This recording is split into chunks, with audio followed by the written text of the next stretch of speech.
Hey everybody, Jeff Yenser, CreativeMusicGenius.com. Thanks for watching. And I wanted to share a couple creative tips that can spark the songwriting process. And one of those is write it down the night before. Okay. And I actually incorporate a second strategy into that. Is I'm going to look, in this case, I'm going to look at my phone, and I'm going to look at the Huffington Post, and the first thing I see, I'm going to write a song about, right? So that's like, you could turn on the TV, the radio in the old days, right? Or look in your email, or whatever's the next thing you hear somebody say, and you could write a song about that and just get creative with it, right?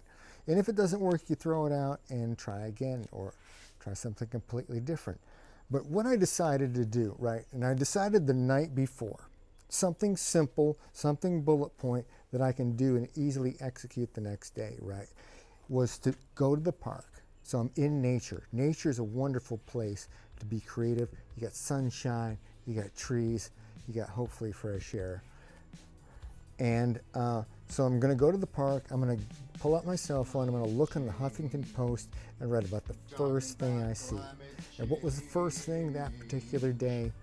Climate change. So I sat down, I started writing out lyrics spontaneously that came to me. And I just want to talk about this first method a little bit. Is when you write it down the night before, when you make a plan, as you're sleeping, your subconscious, your delta brain waves, your theta, right, your dreaming state, they kind of go to work on the issue, right? They start thinking about this thing that you're going to do the next day when you wake up. And you get some creative input, right, that comes from the subconscious mind, right? And the play that's taking place there.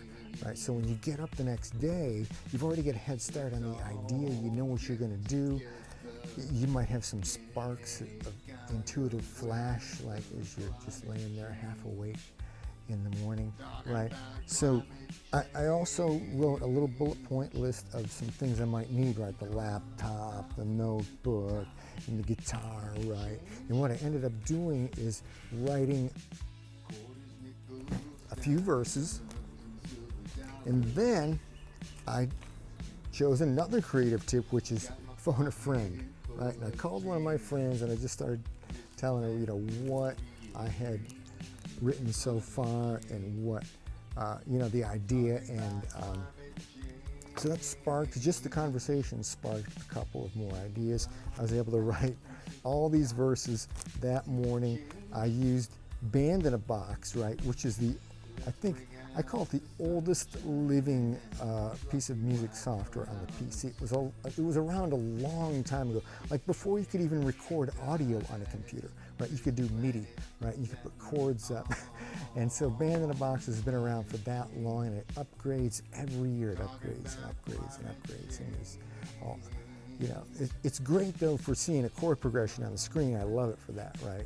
It's like, if every chord progression app would do that, like 4 bars across, big print chords, you can just type them in and get what you want, right? That is beautiful for learning about chords and chord progressions and harmony. Anyhow, so we talked about writing it down the night before, letting your subconscious go to work, having a plan, a strategy when you get up the next day. This is exactly what I did. I woke up, I went to the park, I was prepared, I wrote it down, and the ideas spontaneously flowed. Okay? Phone a friend, connect with nature. If you've got creative ideas that help spark your creative process, I'd love to hear about them.